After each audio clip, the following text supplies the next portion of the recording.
মন্ত্রী হবার পরে কোনো অভিজ্ঞতা, কোনো মজার অভিজ্ঞতা, যেরকম আমরা পত্রিকা এখন পড়ি নানান রকম, যে প্রধানমন্ত্রী নাকি বলছেন সবাইকে চলেন যুদ্ধে যাই, তো এরকম কোনো অভিজ্ঞতা?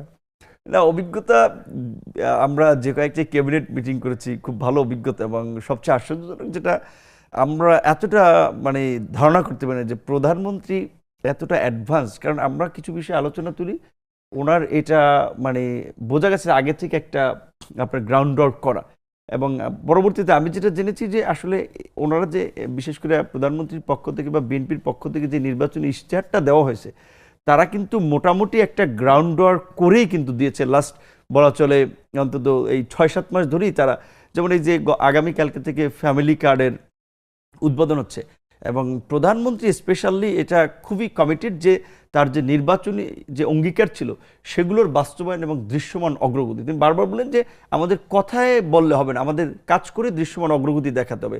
প্রত্যেক মিনিস্ট্রিতে তিনি ৩ মাসের আপনার কর্মপরিকল্পনা চেয়েছেন, ৬ মাসের কর্মপরিকল্পনা চেয়েছেন। তো আগামীকালকে ফ্যামিলি কার্ডের উদ্বোধন মহাখালী থেকে হচ্ছে।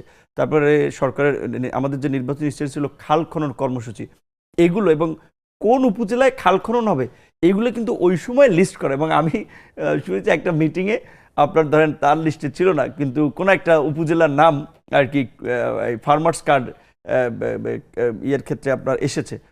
এইটা তো ছিল না, এটা কোথা থেকে আসলো? পরে বলা হয়েছে যে ওখানে একটা বিশেষ মানে প্রেক্ষাপটে ধরেন ওখানে তো ছাগল উৎপাদন ভালো হচ্ছে, এই বিবেচনায় ওইটাকেও নেওয়া হচ্ছে। তো আছে অনেকগুলো অভিজ্ঞতাই, আবার কিছু এক্সপোজও করা যায় না শুরুর দিকে, আর একটু বেশি সময় গেলে বলা উচিত হবে, এখন উচিত হবে না।